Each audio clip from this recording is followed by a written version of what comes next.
श्रीमान नारायण। राधे राधे राधे। जी मेरा आपसे एक प्रश्न था कि किसी कोई ऐसा है मतलब भक्त जिसके अंतिम संस्कार में भगवान स्वयं किए उसका अंतिम अच्छा। संस्कार। और क्या कोई ऐसा भक्त है जो भक्ति के लिए अपने घर के लिए नहीं अपने भक्ति के लिए चोरी किया हो?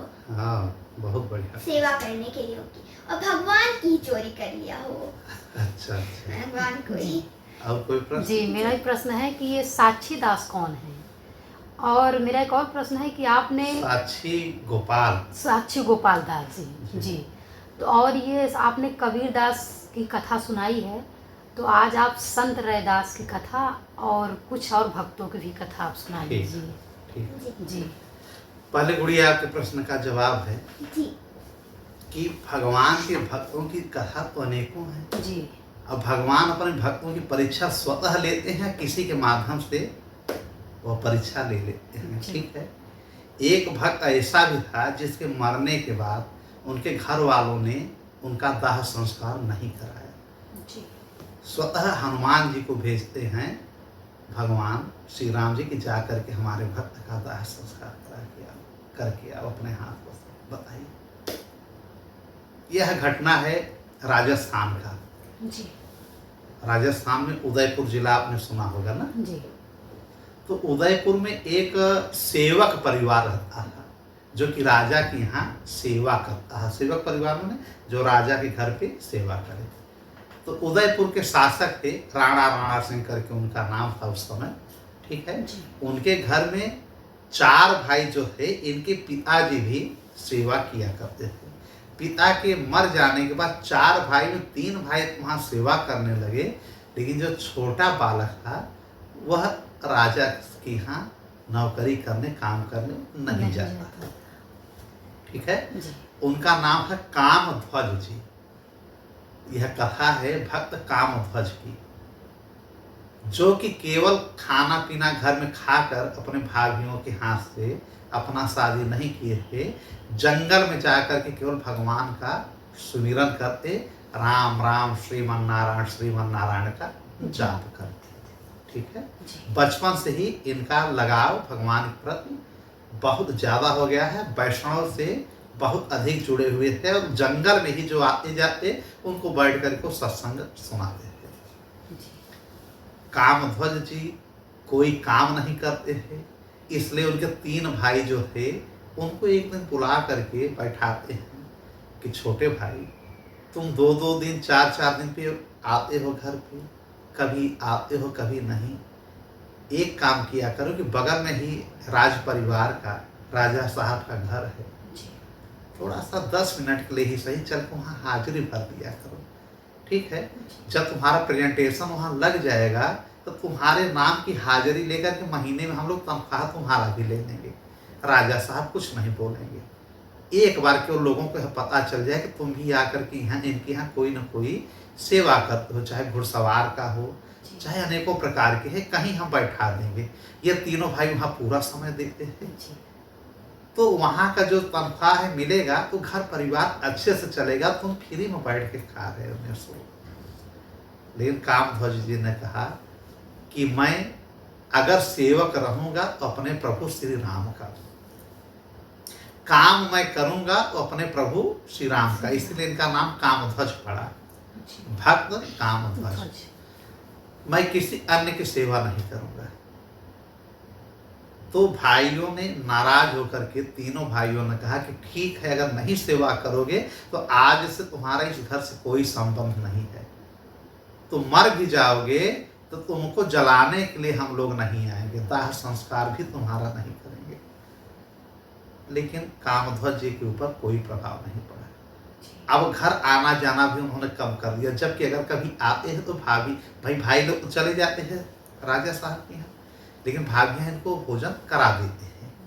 लेकिन इनको अपमान लगा, आना भी कम कर दिए, वहीं जंगल में ही कुटिया बना करके रहने लगे और गांव में न आकर के वहीं जो आते कुछ भिक्षा मिल जाता अपना ये जीविकोपार्जन करते हैं। ठीक है। और सभी को मालूम है गांव वालों को कि वहाँ पे ये कुटिया बना करके जंगल में रह रहे हैं भाइयों को। एक समय आया होता है वो हमारे पास समय भी हमारे पास आएगा, आपके पास, संसार में जो भी है सबके पास एक ऐसा समय आएगा कि उसकी मृत्यु होनी ही जी। है। यह अटल सत्य है। एक समय आया, शरीर भी जीर्ण हो चुका था, छोटे होने के बावजूद सबसे पहले इनकी मृत्यु हो गई और राम नाम कहते कहते इन्होंने अपने शरीर का त्याग कर दिया। अब भाइयों को पता चला गांव वालों के माध्यम से कि आपका छोटा भाई कामध्वज जी अभी संसार में नहीं रहे हैं, आप चल करके दाह संस्कार कर दीजिए। लेकिन भाइयों ने जो कसम खाया है कि मैं दाह संस्कार नहीं करूंगा, वो दाह संस्कार करने नहीं जाते हैं। जबकि शरीर का जो रिश्ता है, दोस्ती या दुश्मनी, जब तक शरीर है तभी तक निभाना चाहिए। ये हमारे शास्त्र कहते हैं कि मरने के बाद किसी की बुराई नहीं करनी चाहिए, और अगर दुश्मन भी है तो उसके प्रति किसी प्रकार का आलोचना या टिप्पणी गलत ढंग से नहीं करनी चाहिए, इससे पाप लगता है। जैसे बातों बातों में कोई बातें आ जाए तो उसके सद्गुण अवगुण की बातें करें, लेकिन केवल अवगुण ही हम बताएं उसके विषय में, तो ऐसा नहीं करना चाहिए। दुश्मन है तो दुश्मन को माफ कर दो कि भैया जाओ जहाँ रहो, तुम अपना मुक्ति का साधन ढूंढो, हमारी तुम्हारी कोई दुश्मनी नहीं है। लेकिन एक भाई होकर के दुश्मनी निभाए, और ये लोग दाह संस्कार उनका नहीं किए। यह बात श्री राम प्रभु जी को थोड़ा सा खल गया कि हमारा भक्त है। ये बुलाते हैं पवन सुत हनुमान जी को। हनुमान जी फौरन श्री राम जी के चरणों में जाते हैं, गंधमार्दन पर्वत से। कहाँ जाते हैं? साकेत। श्री राम जी साकेत में रहते हैं। वहाँ पे पहुँचे, सीता जी सहित श्री राम प्रभु जी कहते हैं कि हनुमान, आज मेरे भक्त के ऊपर इतनी विडंबना है कि देखो कलयुग कितना प्रभाव कर गया है। भाइयों ने गुस्से में कह दिया है, चलो ठीक है, मरने के बाद भी इनका दाह संस्कार नहीं हो रहा है, और जब तक दाह संस्कार नहीं होगा तब तक मुक्ति नहीं मिलती है। तुम अपने हाथों से जाकर के दाह संस्कार करो। प्रभु अगर चाहते तो उनकी आत्मा को वैसे ही बुला लेते अपने बैकुंठ में, साकेत में, लेकिन अपने भक्त की महिमा दिखाने के लिए उस ग्रामीण अंचल में, उदयपुर में, कि जिससे लोगों को पता चले कि भगवान अपने भक्तों के लिए क्या कर सकते हैं। क्योंकि जंगल में वो मरे हुए हैं, बैकुंठ से रथ भी आएगा तो कोई समझ नहीं पाएगा, तब यह लीला उन्होंने रचा।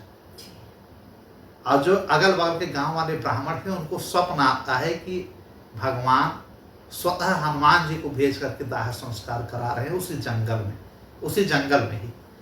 तो लोग भीड़ लग गई।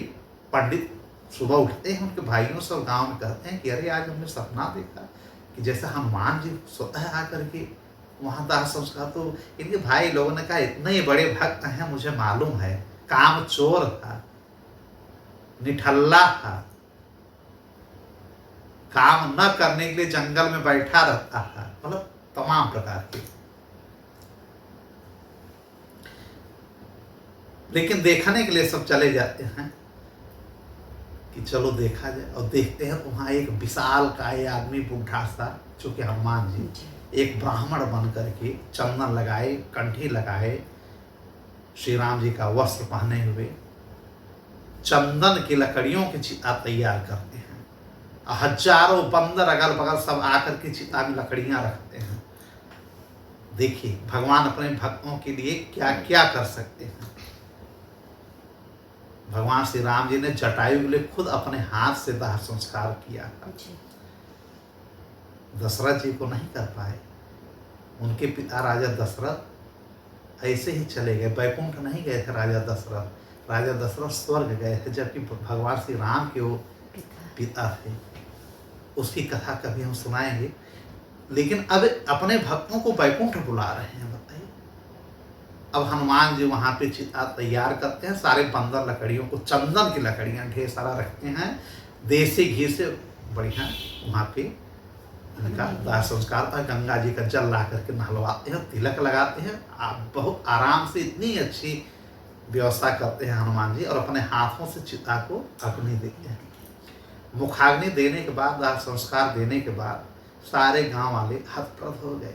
कोई कह रहा है ये हनुमान जी हैं, ब्राह्मण बार बार कहते हैं, तो लोग कह रहे हनुमान जी इतना खाली हैं, कोई मानने के लिए तैयार नहीं था कि हनुमान जी कैसे आ जाएंगे। लेकिन ये हुआ कि इतने बंदर आए हैं, इतना विशालकाय आदमी किसी से बोल नहीं रहा कि जय श्री राम कह करके अग्नि दे दिया।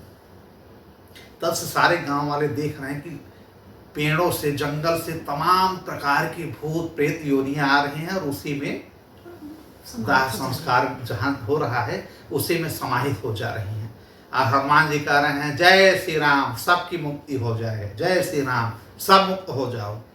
मतलब उस भक्त ने हजारों जो प्रेत योनियां जंगल में थी, क्योंकि प्रेत योनियां कहाँ रहती हैं? जहाँ सुनसान रहता है, जंगल में या किसी वीरान में ज्यादातर ये आत्माएं या प्रेत योनियां रहती हैं।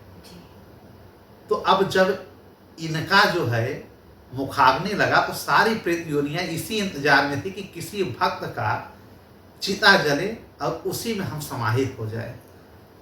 तो कुछ प्रेत योनियों का जैसे गंगा जी के आसपास जब दाह संस्कार होता है और कोई भक्त होता है तो उसकी चिता में ये प्रेत योनियां चली जाती हैं मुक्त होने के लिए। हम लोग समझ नहीं पाते। ये तो गंगा जी का स्पर्श हो जाता है और उनकी आत्मा मुक्त हो जाती है। लेकिन वैष्णव भक्त हो तभी मुक्ति मिलेगी। अभी लोगों के सामने की घटना है कि कामध्वज का उधर चिता जल रहा है, उधर हजारों लाखों की संख्या में प्रेत दुनिया बड़े हूं करते उसी में भस्म हो जा रही हैं और सारे बंदर उछल रहे हैं। जय श्री राम का नारा लग रहा है। कलयुग की घटना है। गूंज हो गया, उद्घोष हो गया जय श्री राम का। और हनुमान जी ने सबको मुक्ति दिला दिया उस भक्त के माध्यम से। साधन वह भक्त कामध्वज ही बने, अकेले नहीं मुक्त हुए, सबको लेकर के बैकुंठ चले गए। भगवान कहते हैं ना कि जो मेरे भक्त की शरण में रहेगा उसका मैं पहले तारण कर दूंगा। अपने भक्त को तो मैं तारण कर ही दूंगा, मोक्ष दे ही दूंगा, जो मांगेगा सब दे दूंगा। लेकिन जो उसके चरणों का दास रहेगा उसके ऊपर हमारी विशेष कृपा रहती है। सारी प्रेत योनियां मुक्त हो गई। सारे गांव वाले उस कामध्वज की चर्चा करने लगे कि बताइए, खासकर यह अब भी नियम है कि मरने के बाद ही लोगों की कीमत समझ में आती है। जब तक हम या आप जीवित हैं हमारे सद्गुणों की कहीं पे चर्चा नहीं होगी। परिहास करने के लिए हजारों लोग खड़े रहेंगे, क्योंकि सबके चेहरे में नकली मुखौटा लगा हुआ है।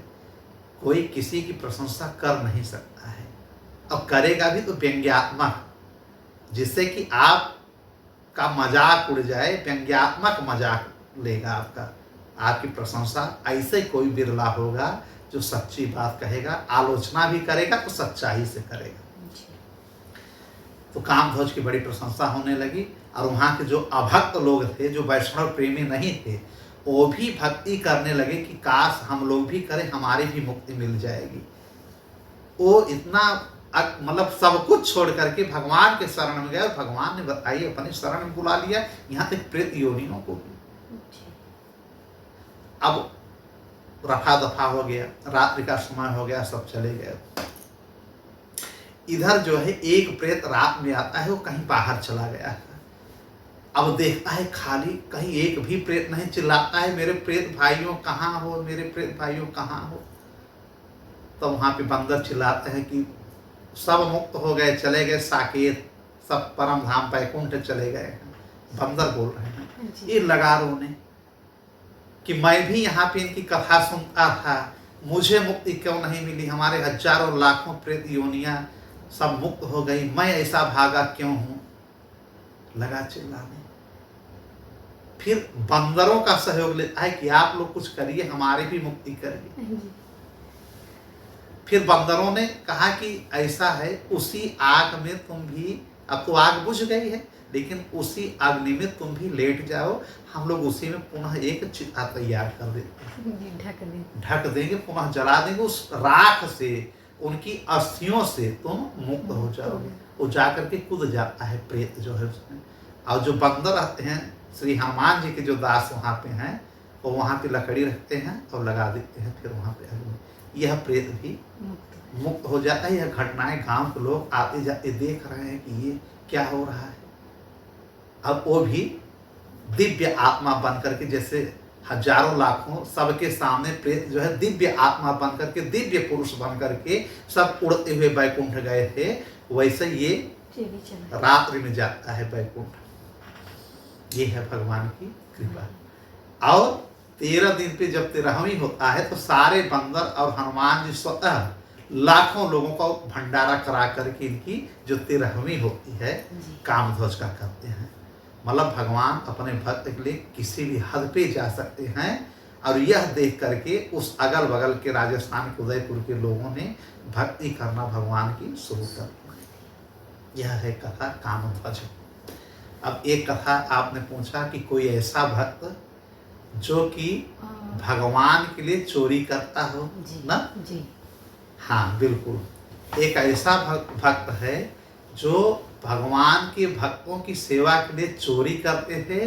और बात छोड़िए, भगवान को ही एक बार उन्होंने लूट लिया था। यह है भक्त श्री हरिपाल जी की कथा। हरिपाल जी बिल्कुल निष्किंचन थे, बहुत गरीब परिवार से थे, ब्राह्मण थे। लेकिन हरिपाल जी बचपन से ही हमेशा संतों के बीच, साधु मंडलियों के बीच बैठते थे, चरण दबाते थे साधुओं का, संतों का, उनको भोजन करवाते थे। और उनको जो है पत्तल में जो उनका प्रसादी बचता था उसी को यह भोजन के रूप में ग्रहण करते थे। इनकी पत्नी बढ़ चढ़ करके हिस्सा लेती थी इनके काम में। जब ये बड़े हो गए, शादी हो गई, तो ये घर पे भंडारा करने लगे। गरीब थे, खेती बाड़ी थी। अब पिताजी जब तक थे तब तक तो ये उधार लेकर के भंडारा करते थे गांव में, क्षेत्र के लोगों से। और जब उधारी मिलना बंद हो गया, पिताजी का भी स्वर्गवास हो गया था, तो हरिपाल जी अपने सारी जमीन को धीरे धीरे जायदाद को बेचना शुरू कर दिए। गाय बेच दिए, भैंस बेच दिए, सारा खेत बेच दिए, खलियान बेच दिए। लेकिन कई सालों तक लोगों को बुला करके, जो वैष्णव भक्त हैं, साधु संत, जब तक 150 लोगों को भोजन न कराते हरिपाल जी और इनकी पत्नी, तब तक ये लोग भोजन नहीं करते थे। किसी दिन अगर 4-6 संत आते तो इनकी पत्नी बार बार कहती कि आज संत हमारे घर कम क्यों आए हैं, हम कम से कम जब तक 100 आदमियों का भोजन संतों का नहीं बनाते, मुझे रसोईया में अच्छा नहीं लगता है। मतलब वो दिन सुबह हुआ कि भगवान का पूजा पाठ करने के बाद दोनों लोग लग जाते थे वो सामान लाने में और ये भोजन की तैयारी में। और सारे ब्राह्मण संत सुबह से पहुंच जाते हैं भोजन करने के लिए। कम आने पर ये लोग बेचैन होने लगते हैं। धीरे धीरे करते करते, भाई संपत्ति है, आप कमाएंगे नहीं तो आज नहीं कर लो, अकिंचन आप हो ही जाएंगे। पूर्ण रूप से निष्किंचित हो गए, कुछ भी इनके पास रह नहीं गया। अब जा करके गांव में, बाजार में या क्षेत्र में हर जगह से ये सामान, साग सब्जी, चावल, आटा उधार करके लाना शुरू कर दिए। लेकिन भंडारा में कमी नहीं हुआ। भगवान के भक्तों को भोजन, यह सेवा प्रतिदिन करते थे। किस रूप में? भोजन के रूप में सेवा। हरिपाल जी निर्धन भी हो गए। अब कहीं से कर्ज लेना भी मुश्किल हो गया। जो बनिया या जहाँ से मार्केट से लाते हैं साग सब्जी, आटा चावल, ये भी बंद हो गया। अब अपनी पत्नी को भेजते आस पास पड़ोस की, जाओ आटा चावल ले आओ, वो भी ला करके बंद कर, मतलब लोगों ने बंद कर दिया देना। अब ये लोग तो बहुत परेशान हुए कि अब क्या करें। लेकिन हरिपाल जी ने कहा कि मैं संतों की सेवा, भोजन जो प्रसादी कराता हूँ, इसको बंद नहीं करूंगा, चाहे हमको चोरी ही करना पड़े। लेकिन चोरी मैं उसी के यहाँ करूंगा जो भगवान का भक्त नहीं होगा, जो कृपण होगा, माने जो कंजूस होगा, अब भगवान के नाम से चिढ़ता होगा, जो नास्तिक होगा, उसी की चोरी मैं करूंगा, जिससे उसका भी कल्याण हो और भगवान के भक्तों के पास जब प्रसादी रूप में जाएगा तो उसकी भी भलाई हो जाएगी, भला हो जाएगा। फिर शुरू करते हैं चोरी। अपने गांव से एक लिस्ट बनाते हैं कि हमारे गांव में कौन कौन नास्तिक है, अमीर है। और सबको समझ नहीं पाते थे कि कौन नास्तिक है, कौन क्या है। लेकिन पहले अमीरों की श्रेणी बनाए, फिर ये देखे कि ये मंदिर जाता है कि नहीं, तो ये पता चला है मंदिर नहीं जाता है। एक वैश्य का लिस्ट सबसे पहले उन्होंने बनाया कि बड़ा पैसा इसके यहाँ है, अब उधार लेने में अब हम लोगों को कहीं मिलेगा नहीं, जैसे ज़्यादा उधार ले लेंगे, कर्जा ले लेंगे, कौन देगा फिर, नहीं। किसी का लौटा भी नहीं पाए थे। ये नहीं इनकी पत्नी ही, लेकिन सेवा होगी प्रतिदिन जी संतों की। यह रात में जाते हैं, रूप अपना बदल के हरिपाल जी, और बाकायदे सब चेहरा वरा ढक करके रात्रि के 12:30 बजे रात उसके यहाँ चोरी करते हैं और एक चद्दर घर से ले जाते हैं। ढेर सारा आटा, चावल, नमक, दाल ढेर सारा उसमें बांध देते हैं। अब तब तक गिरने लगता है बर्तन घर का। जी वैश्य की बेटियां आकर के कहते हैं, पिताजी पिताजी घर में चोर आ गए हैं, चोरी कर रहे हैं। तो वैश्य को पता था, पिताजी ने बिटिया का मुंह दबा दिया, बेटा बोलो मत, सो जाओ। अरे ये हरिपाल जी हैं, मैंने देखा है खिड़की से कूद करके आते हुए, ये हमारा धन्य भाग्य समझो कि हमारे घर में हरिपाल जी आए हैं चोरी करने के लिए।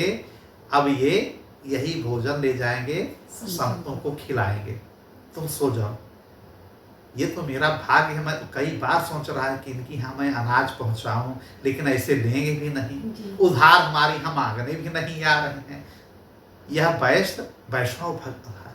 जी अब कब से इंतजार कर रहा कि एक बार हमारे यहाँ आए तो एक आध महीने में इनकी खर्चा संभाल दूंगा, इनके संत मंडलियों का। लेकिन इनको पता ही नहीं था कि अब हम किसी से मांगेंगे मिलेगा नहीं, जी तो ये चोरी करना भक्त श्री हरिपाल जी शुरू कर दिए। यह बात उनके कानों तक पहुंच गई हरिपाल जी को। उन्होंने कहा, ये भगवान मुझसे गलती हो गई, मैं भक्त के घर चोरी करने आया, अब भक्त का अनाज लेकर के मैं किसी भक्त को खिलाऊंगा, ये तो मैं अपराध कर रहा हूँ। जी उन्होंने गठरी सहित अपना चद्दर जो है छोड़ करके वो निकल गए। सुबह से गांव वाले जब देखते हैं कि चद्दर उनका जो बाहर लेटा रहते थे ना जी खटिया पे, खाट पे, वही चद्दर वहाँ मिला। लोगों को पता चल गया। ये हुआ कि बताइए, अभी चोरी भी करने लगे, रात में सब जागते रहो। फिर इन्होंने अपनी पत्नी से कहा कि गांव में यार हम पहली बार चोरी करने गए, अब मैं पकड़ा नहीं गया लेकिन लोगों को पता चल गया है। जी उन्होंने कहा, आपने चोरी क्यों नहीं किया? तो बताया कि चोरी इसीलिए मैं नहीं किया कि भक्त है भगवान का।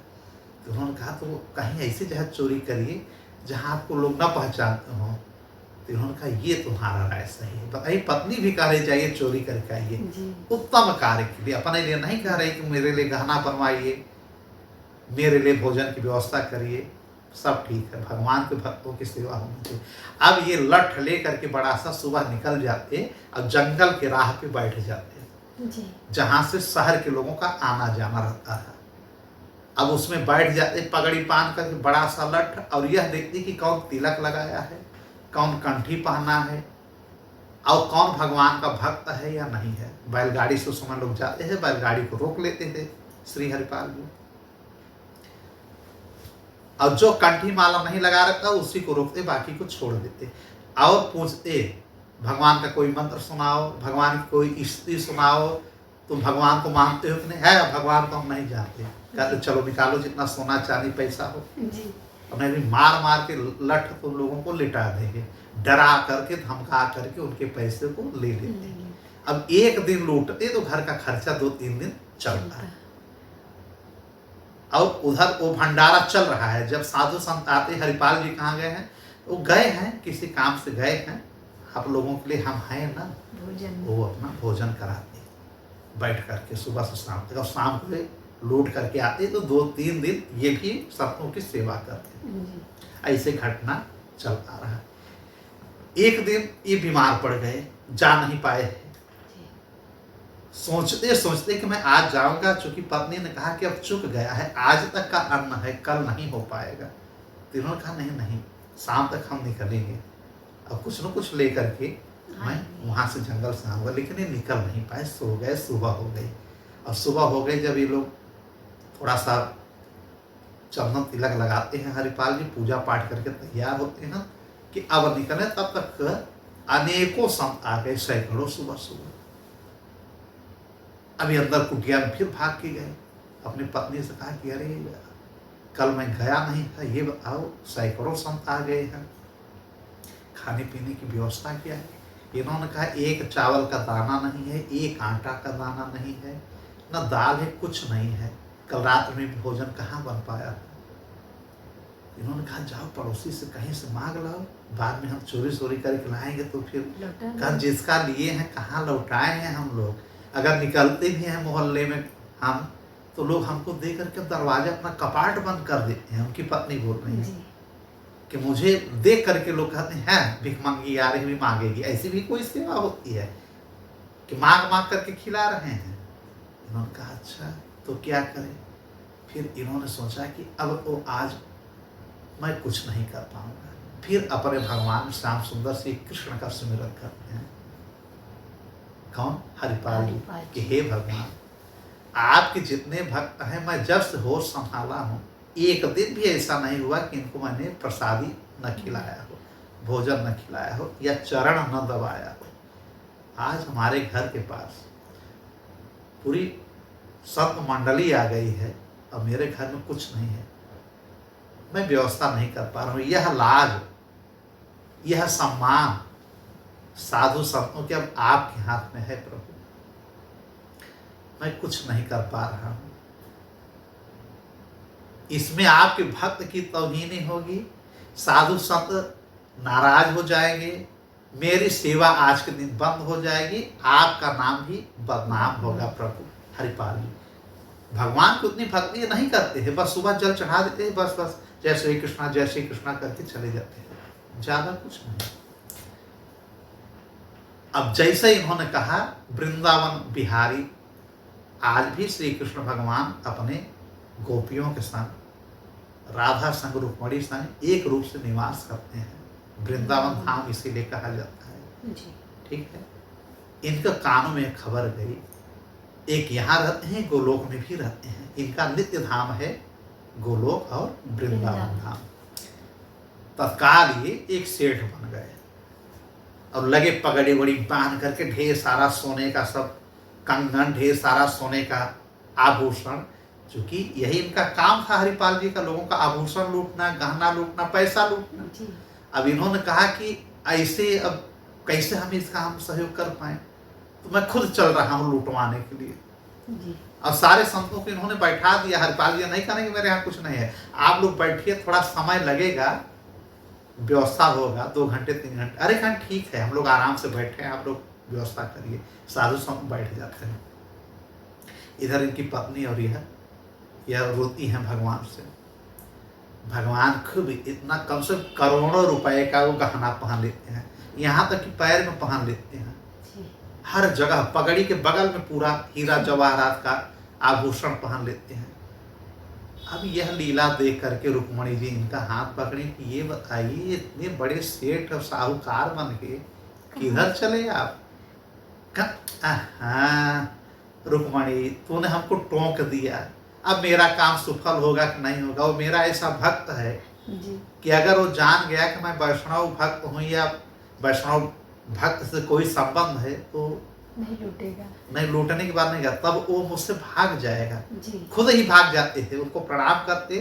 अगर कोई कहता जय श्री राम तो कहता अरे जय श्री राम, जय श्री कृष्ण, अरे आप जाइए जाइए, जय रुके क्यों है। हरिपाल जी उसको बढ़ा देते। अब जिससे कहते जय श्री कृष्ण राम राम, अरे कहते हैं राम, अरे रुको रुको रुको रुको, क्या लिए हो, पहले छोड़ देते। तब इन्होंने इतना पहन लिया कि मैं अपने भक्त के पास जा रहा हूँ। रुक्मणी जी ने कहा लीला क्या है, कहा लीला देखना है तो चलो साथ में। इन्होंने कहा चलिए, आप तो देखना चाहते हैं आपके भक्तों की लीला। कहा ना ऐसे नहीं, इतना आज आभूषण पहनो कि जितना तुम न कभी शादी में अपने पहनी हो। जब तुम्हारा शादी में तुम्हारा चीर माने हरण करके लाया था तो गहना उस समय कुछ तो लेकर के आई थी टोकरी में बांध करके ना, औरतें बांध करके भागती हैं, जैसे घर छोड़ के भी कोई जाएगा तो ले करके जाएगा। तो रुक्मणी माँ भी भाग करके गहने ले करके अपने गई थी। तो इन्होंने कहा कि जो लेकर के जितना आई थी या जितना पहनती हो उससे कई गुना आज आभूषण शरीर पे पहन के चलो, लक्ष्मी हो। तो इन्होंने कहा हाँ तो बस उतना ही पहनेंगे जितना कर, नहीं कई गुना पहन के चलो, शरीर में कपड़े कम हो गहने ज्यादा हो। इन्होंने कहा प्रभु ये कौन सी लीला, कहा जल्दी करो, समय नहीं है मेरे पास। अब लक्ष्मी जी हैं, लीला से पूरे गहने से सज गई। और इन्होंने कहा बोलना मत, बस मैं जो कह रहा हूँ मेरे साथ साथ लगी रहना। इन्होंने कहा ठीक है। ये डायरेक्ट जो है, अब हरिपाल जी निकलते हैं कहाँ पे, जंगल। थोड़ा सा जंगल की तरफ कि अब हम चलें, पीछे से जाते हैं जिससे संत लोग समझ न पाए। जी। अब कुछ ही दूर जाते हैं तब वहाँ प्रकट हो जाते हैं सेठ और सेठाइन के रूप में हमारे बांके बिहारी जी, श्याम सुंदर और माता लक्ष्मी। रुक्मणी जी जी। प्रकट हो जाती हैं। और थोड़ा लंगड़ हो करके श्री कृष्ण भगवान चलते हैं, पीछे पीछे रुक्मणी जी हाथ पकड़े हुए। रुक्मणी जी कहते हैं प्रभु पैदल ही चलवाएंगे क्या? कहते बोलो मत, चलो हमारा भक्त आगे मिलने वाला है। और उधर जैसे हरिपाल ने देखा, कह रहे तो बड़े मोटी मछली फंस गई, इतना बड़ा गहना होना तो आज तक मैंने देखा ही नहीं है। ये लोग तो बड़े लगता है अमीर इंसान है, बहुत पैसे वाले हैं, ये कोई सेठ है। लेकिन फिर उन्होंने सोचा कि कोई ये भक्त तो नहीं है। जी। अब श्री कृष्ण भगवान उसको समझ रहे हैं, फिर रुक्मणी माँ से कह रहे हैं कि देखो गलती से जय श्री कृष्णा राम राम ये बोलेंगे तो बोल मत देना, कहना मैं नहीं जानती ये सब भगवान भगवान को मैं नहीं मानती। उन्होंने कहा प्रभु ऐसा कहना है? कहा हाँ ऐसा कहना पड़ेगा यहाँ पे, जी। ये मेरा भक्त दूसरे टाइप का है। तो रुक्मणी माँ ने कहा ठीक है। अब ये लोग पहुँचते हैं और हरिपाल जी लेकर के लट, है सेठ जी रुको, कहाँ जा रहे हो? कहन भैया मैं रास्ता भटक गया हूँ, मैं दूर शहर का सेठ हूँ, हमारी और भी जो बैलगाड़ियाँ थी हमारे साथ लोग किधर चले गए, हम लोग चलते चलते थक गए हैं। जी। तो उन्होंने कहा जय श्री कृष्णा। हरिपाल जी ने श्री कृष्ण जी से ही कहा जय श्री कृष्णा, राधे राधे। इन्होंने कहा भैया ये सब हमको अच्छा नहीं लगता है। उन्होंने कहा राम राम नहीं कहते, श्री कृष्ण नहीं कहते। कहा भैया ये भगवान सगवान क्या है, ये सब हमारे बस की बात नहीं है। फिर रुक्मणी माँ को देखते हैं, आप तो बोलती होंगी, बोलिए जय श्री कृष्णा। अब कैसे बोले श्री कृष्ण को देख करके, फिर नीचे मुड़ कर कहा नहीं हम लोग सेवा भगवान क्या है, हम लोग नास्तिक नहीं मानते। तब वो लठ लिए और बहुत बड़ा उठा उसके पगड़ी पे, अभी मारेंगे तुम्हारा सर फाट जाएगा, वरना जितने गहने हैं सब उतार के रख दो। इन्होंने कहा भैया मारो मत, मैं तो वैसे तुमको कुछ न कुछ देने वाला हूँ, तुम मुझे यहाँ से शहर का रास्ता पकड़ा दो बस। जी। तो इन्होंने कहा कितना दोगे? कहा जो शरीर में है सब दे देंगे। इन्होंने कहा तो बिना मारे ही हमको दे रहा है, एक वो अभक्त मिल गया है, जी। भक्त भी नहीं है और मारने की जरूरत नहीं, लड़ने की यहाँ जरूरत नहीं, बड़ा अच्छा इंसान है। उन्होंने कहा अच्छा तो मतलब तुमको मारने की जरूरत नहीं, लेकिन ए औरत तुम? तो रुक्मणी ने कहा मैं भी सब दे दूंगी, जो कंगन हार सब है सब दे दूंगी, जो भी पहने। कहा तुम लोग बड़े संपन्न हो, जब इतना गहना साथ में पहन के चल रहे हो, इतने में तो मेरा कई साल का खर्चा निकल जाएगा। ये जोड़ने लगे तो भगवान ने कहा काहे का खर्चा? कहा नहीं तुम नहीं समझोगे, तुम्हारे बस की बात नहीं है। एक काम ये करो, पहले सारे गहने हमको दे दो और मैं घर पे पहुंचाया हूं, तुम लोग का क्या भरोसा, उसके बाद यहीं बैठे रहो, तब ले चलूंगा शहर के उस रास्ते पे, दिखा दूंगा जो भटक गए। इन्होंने कहा ठीक है। सारे गहने श्री कृष्ण भगवान उतार करके एक चादर वो बिछा दिए, सब रखने लगे।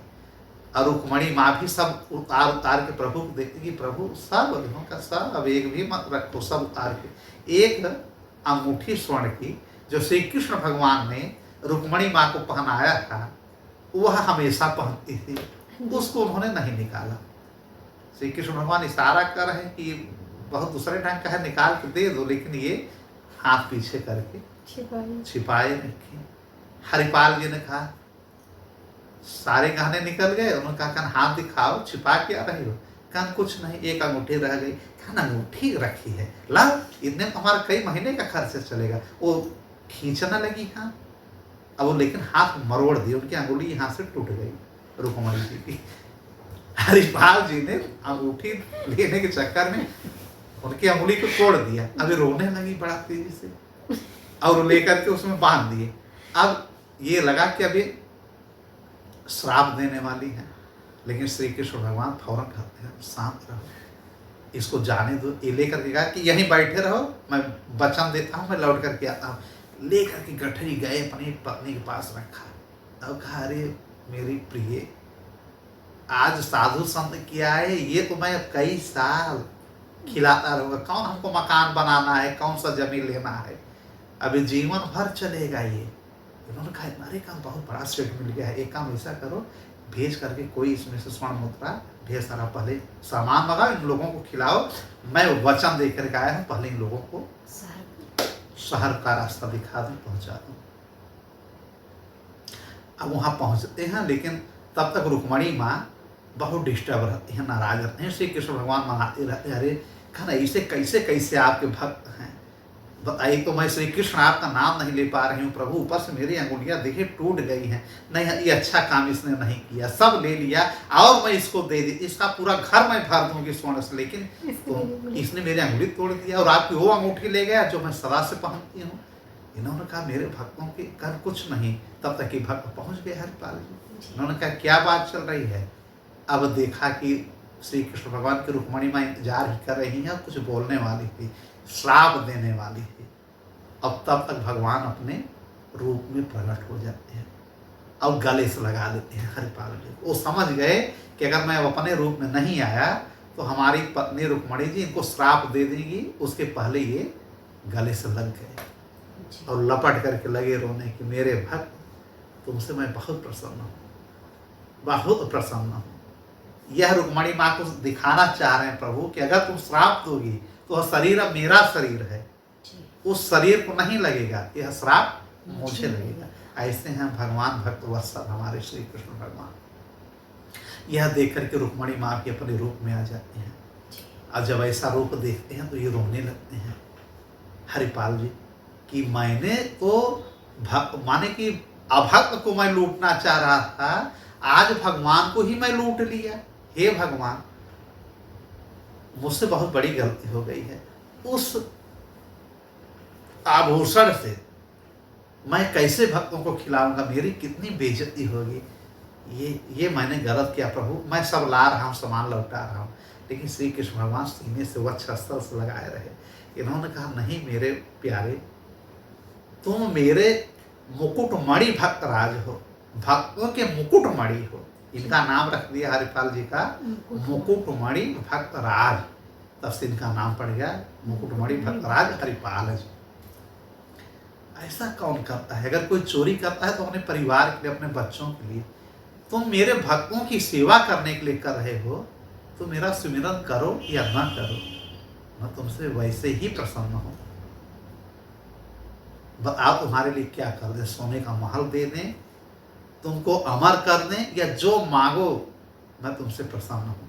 लेकिन इन्होंने कहा हमें कुछ नहीं चाहिए, बस मैं जो हमारे वैष्णव संत हैं, भक्त हैं, इनके भंडार में कोई कमी न हो। मैं जब तक यह शरीर है प्रभु, मैं अमर नहीं होना चाहता, इनकी मैं सेवा करता रहूं और आप मैं भूलूं ना। इन्होंने कहा ठीक है, तुम सदा खुश रहो, तुम्हारा भंडार अब हमेशा भरा रहेगा। और यहाँ से मरने के बाद तुम्हारे गोलोक आओ। गोलोक बहुत कम लोग जा पाते हैं। इन्होंने कहा तुम बैकुंठ और साकेत नहीं, मेरे निज धाम गोलोक आओगे। अब ये बहुत खुश होते हैं। इन्होंने कहा प्रभु, आज आपने हमको दर्शन दिया, मैं उस लायक नहीं था, इसमें हमारी पत्नी का सबसे बड़ा योगदान है। कभी उसने नहीं रोका कि चोरी क्यों कर रहे हैं, सारी जमीन प्रॉपर्टी क्यों बेच रहे हैं। वो हमारे हर हाँ में हाँ मिलाती रह गई। कभी कभी मुझे यह लगता कि अगर यह रोक देगी तो मैं कर नहीं पाऊंगा भक्तों की सेवा, लेकिन हमसे बढ़ चढ़ करके उन्होंने हिस्सा लिया। तो आपने हमको दर्शन दिया तो हमारी पत्नी को भी दर्शन आप दीजिए। इन्होंने कहा जो कहो मैं करने के लिए तैयार हूँ। रुक्मणी माँ और श्री कृष्ण भगवान प्रकट होते हैं इनकी पत्नी के पास, वहाँ जाते हैं और उनको दर्शन देते हैं। अब वो लौटने लगते हैं इनके चरणों में। दर्शन पा गए, भक्त हैं, अब इनको गोलोक जाना ही जाना है। खूब रोने लगे रुक्मणी माँ का आंचल पकड़ करके, चरण पकड़ करके उनकी पत्नी। फिर इन्होंने कहा कि अभी आपका भंडारा में तैयार किया है। इन्होंने कहा मैं अकेले बना रही हूँ, अभी सब बना नहीं है। तो श्री कृष्ण भगवान ने कहा रुक्मणी थोड़ा देखो, भंडारे की व्यवस्था कराओ, चलो रसोइये में चलो, यहाँ क्या कर रही हो। उन्होंने कहा ठीक है प्रभु। रुक्मणी माँ भी अपना कमर कस करके पहुंचती हैं रसोई में, और रसोई में जाते ही 56 प्रकार के भोजन तैयार, जो जो उन्होंने स्पर्श कर दिया भोजन सब बन गए। श्री कृष्ण भगवान, हरिपाल जी, रुक्मणी माँ और उनकी पत्नी हरिपाल जी की सब संतों को भोजन कराते हैं, और सब संतों को भगवान बड़े बड़े स्वर्ण मुद्राओं का खाने के बाद दान करते हैं, और कहते हैं कि यह जो है मैं इनका अकाउंटेंट हूँ, खजांची हूँ। किसका? हरिपाल जी का। अब सारे संत और गांव वाले सोचने लगे कि यार ये तो भीख मांग मांग करके काम करता था, लेकिन बीच में इसकी व्यवस्था बड़ी सुधर गई है, ये कहीं जाता है, दूर जाकर के लूटपाट करते हैं ना, जिससे गांव वालों को पता न चले, नहीं हमारे यहाँ साधु संत भोजन करने नहीं आएंगे। ये लगता है कि बहुत बड़ा कोई खजाना मिल गया है, और इतना बड़ा सेठ इसने रख लिया है अपना खजांची के रूप में। तो सब ने मिल करके भंडारे का आयोजन किया, और श्री कृष्ण भगवान ने समस्त संतों से कहा कि हमारे जो ये हम जो सेठ हमको देख रहे हैं, हमारे सेठ ये हैं हमारे, मैं तो केवल उनका मुनीम हूँ। आप लोग प्रतिदिन जितने लोग आ सकें आकर के इनके यहाँ प्रसादी ले लिया कीजिए। और गांव वालों से कहा कि आप लोग भी ले लिया कीजिए। तो अब जब प्रसाद जो लेगा वो भगवान का भक्त तो बन ही जाएगा। सारे गांव वाले, सारे क्षेत्रवासी, सारे साधु संत अब इनके यहाँ ज्यादा आने लगे, और इनके यहाँ कुछ घटा नहीं। हरिपाल जी जो है भगवान से यही मांगे थे कि हमारे कभी भंडार में कोई कमी ना आए, और जब तक हरिपाल जी जीवित रहे तब तक उनके यहाँ भंडारा चलता रहा। भगवान के ऐसे भी भक्त हैं कि वैष्णव सेवा करने के लिए भगवान को ही लूट लिया, और भगवान भी लूट गए, खुशी खुशी लूट गए। यह है हमारे हरिपाल जी की कथा। एक कथा हम और सुना रहे हैं, भगवान अपने भक्त की कैसे परीक्षा लेते हैं। उनका नाम है सदा व्रती महाजन। एक महाजन है सेठ, बड़े बड़े सेठ भी भगवान के भक्त होते हैं, ठीक है। उनका नाम था सदा व्रत, सदैव वो व्रत रहते थे और सदा सत्य बोलते थे, और हमेशा टीका लगाते हुए भगवान की सेवा करते थे। हर वैष्णव काम में बढ़ चढ़ करके ये दान देते थे और भंडारा करवाते थे। महाजन, सदा व्रती महाजन थे। इन्होंने एक बार गुरु दीक्षा ले लिया, और इनकी पत्नी भी वैष्णव भक्त थी, महाजन थी।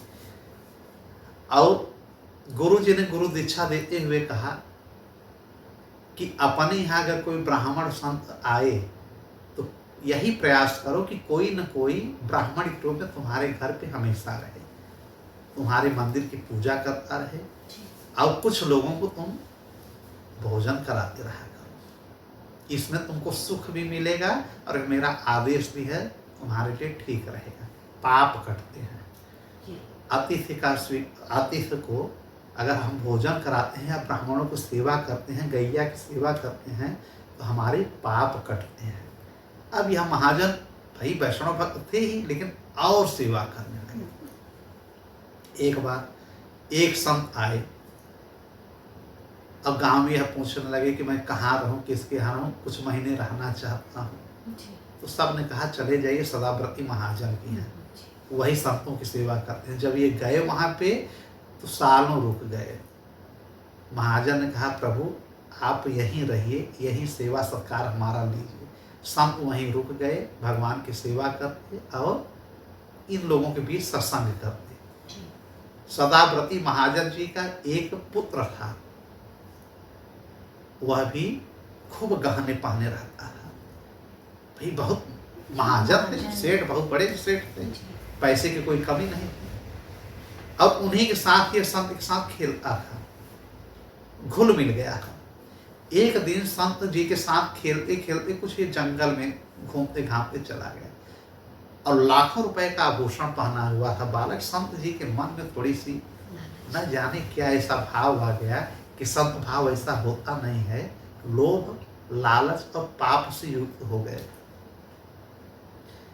मन में विचार आया कि इस आभूषण को ले लें, लेकिन ये जाके घर पे बता देगा तो इस बालक को ही मार डालो। जी। उस संत ने उस बालक को मार के वहीं गाड़ दिया और सारे आभूषण लेकर के एक जगह गाड़ दिया कि मैं कभी यहाँ से अभी भागूंगा तो लोगों को शक हो जाएगा, मैं कभी लेकर के चला जाऊंगा। लाखों करोड़ों का यह हमारा आभूषण है। देखिए, लालच कभी किसी के मन में आ सकता है, लेकिन इसके पीछे हो सकता है भगवान की कोई प्रेरणा रही हो। ऐसा एक भक्त ने क्यों किया? यह एक संत देख रहा था, छिप करके पेड़ों के पीछे से देख रहा है कि यार ये संत होकर के महाजन के लड़के को उन्हीं के घर में खा रहे हैं और उन्हीं के बालक को मार रहे हैं, लेकिन बोला कुछ नहीं। ये जाते हैं और सेठ जी से कहते हैं कि बालक कहाँ गया? मैं थोड़ा सा पूजा पाठ में बैठ गया और खेलते खेलते कहीं निकल गया, मैंने बहुत ढूंढा, आपका बालक मिला नहीं। खूब गांव वालों को लेकर के ढूंढवाते हैं, जब बालक को तब तो मिले, मार करके इन्होंने गाड़ दिया। फिर सदाव्रती महाजन जी और उनकी पत्नी, भाई बेटा है, कष्ट होता है, इनके सेवा में उन्होंने कोई कमी नहीं किया। एक दिन घोषणा कराते हैं, 1-2 दिन के बाद, कि जो मेरे बालक को ढूंढ के लाएगा, लाखों करोड़ों का जो आभूषण वो पहना था वो तो उसको मैं दे ही दूंगा, अनेकों प्रकार का इनाम पुरस्कार मैं अलग से दूंगा। जिसको जानकारी हो मेरे बेटे के बारे में आकर के मुझको बता दे। कोई दंड मैं नहीं दूंगा, उसे मैं इनाम ही दूंगा। अब यह घोषणा नगाड़ा जब पिट दिया, इन्होंने ढिढोरा पिटवा दिया हर जगह, ठीक है, ढिढोरा पिटवाने में सूचना देना। जब यह सूचना संत के पास पहुंची, जो जंगल के पास रहता है, भाग करके आए किसके पास? सदाव्रती महाजन के पास। राजा नहीं थे, महाजन से सेठ थे। अच्छा, जी। तो महाजन जी से उन्होंने कहा कि आप सच में इनाम देंगे? इन्होंने कहा हाँ। कहा चलिए मैं दिखाता हूँ कहाँ आपका लड़का है। जा करके दिखाते हैं कि यहाँ पे आपका लड़का है, मर गया है, और आपके यहाँ जो संत साधु हैं उन्होंने ही मार के गाड़ के रख दिया है। जब ये देखते हैं नहीं कि लड़का है तो फिर ढकवा देते हैं और कहते हैं कि ऐसा है कि हम आपको फंसा देंगे। सदाव्रती महाजन किसको? उस संत को जो कहता है कि वो संत ने मारा है, जो बताया। इन्होंने कहा मैं आपको इनाम दे रहा हूँ, ठीक है, ढेरों इनाम दिया उस संत को, और कहा कि इस गांव से भाग जाओ। अब कभी किसी से कहना मत कि किसी संत ने किसी बालक की हत्या की, नहीं संतों पर से लोगों का विश्वास उठ जाएगा। देखिए कितने बड़े परम भक्त हैं ये सदाव्रती महाजन जी, कि बालक उनका मर गया है, बदला लेने को कौन कहे, उस संत को सजा देने को कौन कहे। इसी संत को जिसने खबर दिया गांव से निकालना है, कितना तुम्हारे लिए काफी है संत भगवान, और नहीं मैं उनको नहीं आपका नाम ले लूंगा कि आपने ही मार के गाड़ा है। ये सोचे कि तो उल्टा पड़ गया। तो संत ने कहा मैं सब समझ गया हूँ, लेकिन आप अब किसी से नहीं कहेंगे, संत समाज की बदनामी नहीं होनी चाहिए। ऐसे ऐसे महाजन हैं, ऐसे ऐसे भक्त हैं। और आज थोड़े से अगर कोई भेष बदल करके आता है, थोड़ा दाल चावल मांग लेता है, लोग भड़क जाते हैं, कितना बड़ा बड़ा भुजा है, जाओ सेवा करो। हाँ सेवा करनी चाहिए, काम को करनी चाहिए, लेकिन कुछ लोग अकर्मण्य हैं, भगवान का नाम पे ही अगर भिक्षा मांग के खा रहे हैं तो खाने दो यार, मत दो। तुम अगर नहीं दे पा रहे हो तो मत दो, फ्री का इतना ज्ञान मत बांटो। कितनी बड़ी बड़ी भुजा है, तुम चोर हो चमार हो, अरे छोड़ दो, जाए यार, भगवान का नाम ले रहा है, कम से कम भजन कर रहा है, तुमसे तुम्हारा प्रॉपर्टी मांगने थोड़ी आया है, थोड़ा सा अन्न नहीं मांग रहा है। लेकिन कहीं कहीं ढकोसलेबाजी में लोग आके घर में लूट भी लेते हैं। ऐसे भी कुछ लोग हैं अराजक तत्व, जो कि अपने हिंदू के हैं कि किसी अन्य धर्म के, भगवान जाने, लोग ऐसा करते हैं। तो उनको थोड़ा होशियार रहिए, समझिए अपना, बहुत उनको डांटने डपने की जरूरत नहीं है, रास्ता पकड़ा दीजिए। फिलहाल सदाव्रत महाजन जी आते हैं, अपनी पत्नी से सारी बात बताते हैं। उनकी पत्नी थोड़ा रोती है, फिर कहती है कि इनके साथ कुछ करिए मत, ये समझिए कि मेरा बालक गया तो गया। वही एक बालक था और एक कन्या थी, कन्या बड़ी थी। अब ये लोग और सेवा करने लगे साधु संत की, जो संत जी थे। लेकिन संत जी अब उनको बड़ा बेचैनी होने लगा। जब से बालक को मार के आए थे, भोजन नहीं करते थे, पूजा नहीं करते थे, बस चिल्लाते हैं मैं पापी हूँ, मैं पापी हूँ। मैंने महापाप किया, हे भगवान मुझे माफ़ करिए, यह सब सदा व्रती सुन रहे हैं। उनकी पत्नी सुन रही है, लेकिन जा करके फिर भी उनका चरण संत का दबाती है। लेकिन उनकी बेचैनी बढ़ती गई, ये लगा कि डिप्रेशन में अब चले जाएंगे। कह भी नहीं पा रहे हैं महाजन से, मैंने तुम्हारे बेटे को मारा है। पूजा पाठ सत्संग भी नहीं कर रहे हैं, बस मैं पापी हूँ, हे भगवान मुझे माफ़ करो, हे भगवान मैंने क्या कर दिया, जिस घर में खाया उसी का मैंने सर्वनाश कर दिया।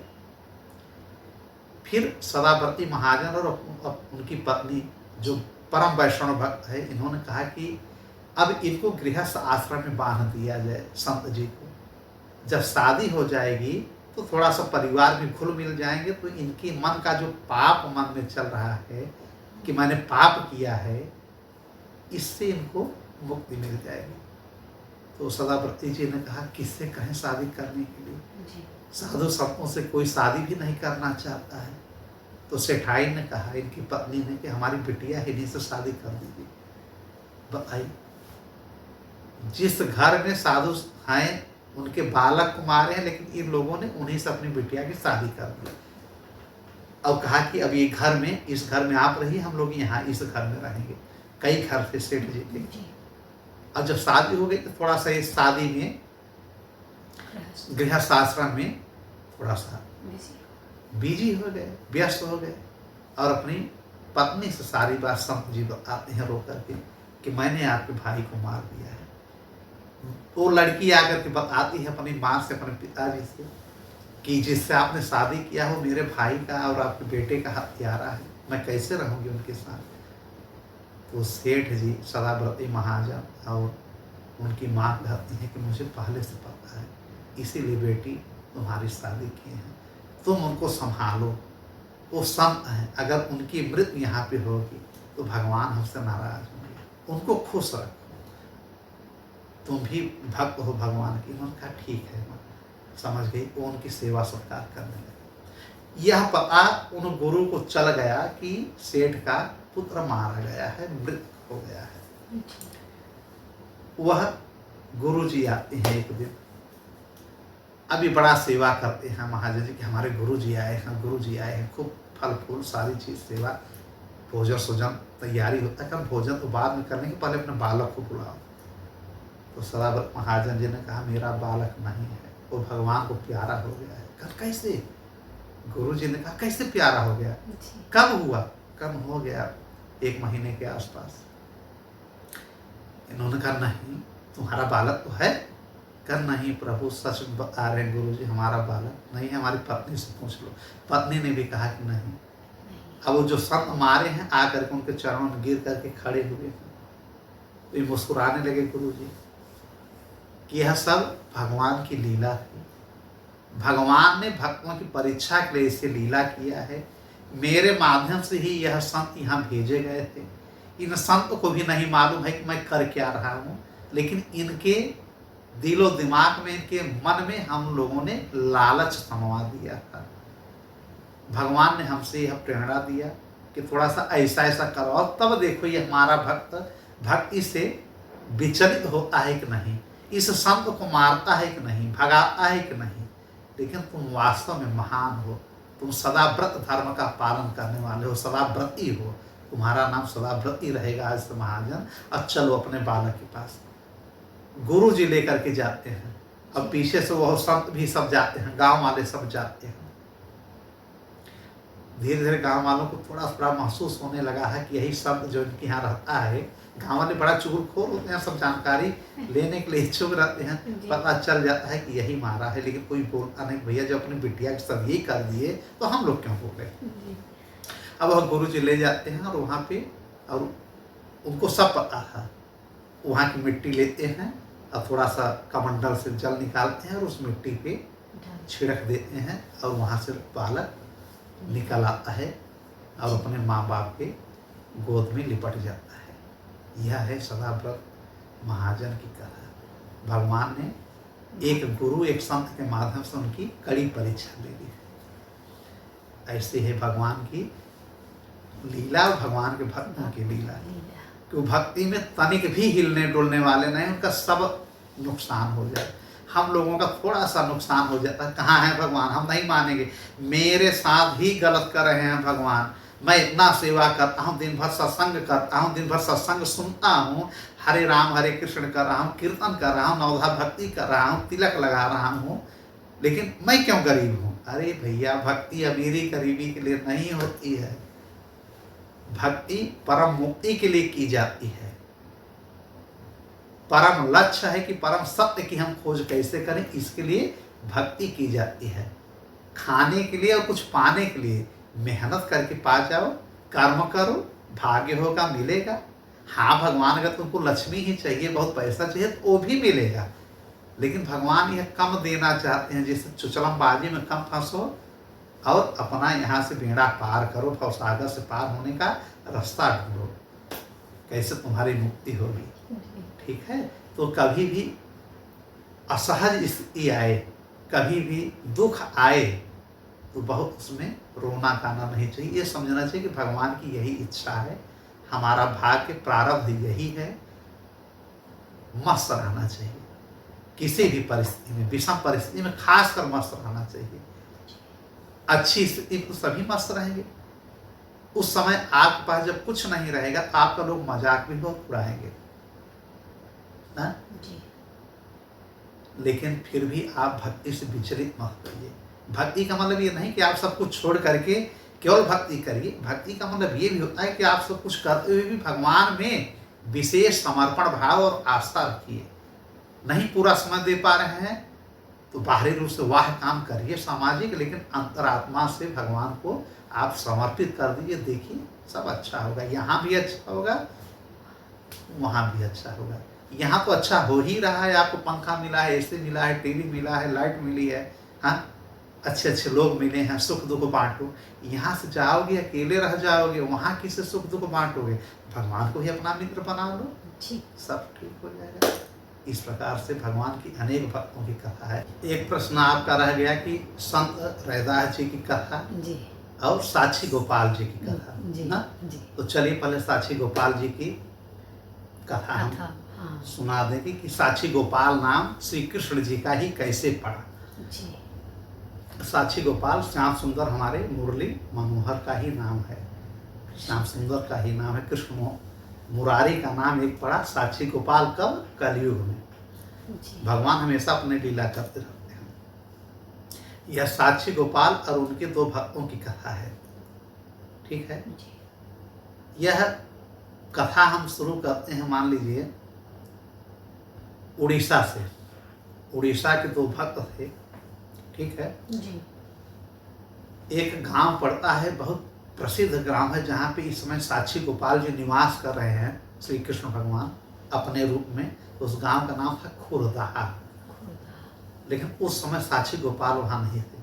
खुरदहा के पास में ही एक छोटा सा गांव था, जहाँ दो भक्त श्री कृष्ण भगवान के रहते थे, कृष्ण बिहारी के।